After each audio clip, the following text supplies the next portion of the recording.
memberikan apresiasi tinggi dan nilai yang sangat dahsyat bagi perempuan yang sedang mengandung, dan itu langsung dinilai sebagai perjuangan seorang ibu pada puncak jihad fisabilillahnya. Dia sedang berjihad. Ibu yang mengandung itu nggak sembarangan, dia sedang berjihad.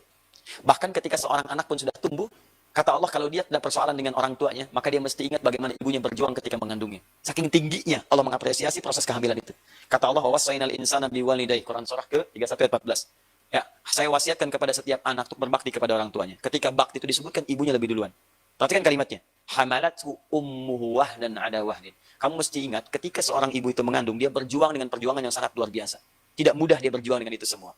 Bahkan kemudian di Quran surah 46 ayat 15 disebutkan, hamalathu kurhan. Dalam keadaan yang sangat kadang-kadang tidak mudah. Ada rasa sakit, ada nggak enak, ada mual, ada macam-macam. Apresiasi pertama kata Allah, bagi seorang yang sedang mengandung, ketika merasakan semua proses itu, maka supaya meringankan proses yang dia lalui, rasa beratnya, rasa macam-macamnya, Allah berikan sebuah hadiah. Kata Allah, kamu sedang berjihad yang pahalanya luar biasa besarnya. Tuh, satu.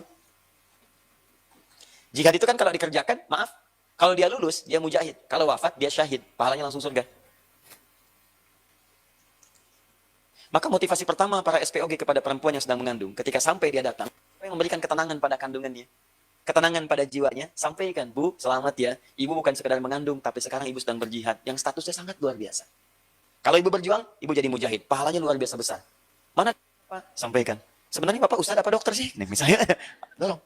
Ya, jadi ketika Anda sampaikan si ibu itu dengan status yang indah, Anda sedang berjuang, Anda sedang berjihad, Anda sedang macam-macam dan sebagainya, maka minimal akan memberikan ketenangan kepada jiwa. Yang kedua, ini yang paling penting, Bu, ibu itu diamanahi untuk mengandung, bukan untuk menentukan apakah bayi itu terlahir atau tidak. Untuk menentukan apakah bayi itu hidup atau tidak. Hidup atau wafat itu urusan Allah. Yang penting ibu nikmati kandungan ibu sekarang, ibu nikmati proses ibu sekarang sedang berjuang, dalam kehamilan ibu sekarang, adapun ketentuan hidup dan tidak, dokter pun tidak bisa menentukan. Itu urusan Allah Subhanahu wa Ta'ala. Bagian yang pertama. Jadi, motivasi Al-Quran kepada para SPOG, muslim, dokter-dokter muslim dan sebagainya adalah berikan dorongan, semangat, motivasi supaya kehamilan itu dinikmati seperti apa yang tadi Bapak sampaikan. Itu rangkuman paling indah dari keterangan ayat Quran yang disampaikan. Berikan motivasi dulu. Jangan arahkan kepada apakah hidup atau wafat. Itu kita bisa menganalisis saja. Mungkin acuannya kedokteran seperti itu, tapi kan puncak wafatnya itu bukan urusan kita. Ya, puncak hidup dan wafat itu urusan Allah. Kita nggak punya kuasa di situ. Maka yang perlu dilakukan adalah ikhtiar, dorong semaksimal mungkin, silakan. Kecuali kalau keadaan kandungan itu bisa membahayakan bagi, maaf, ibu yang mengandung. Ya, janinnya bermasalah misalnya. Ya, bermasalahnya luar biasa. Dan itu misalnya belum ada roh.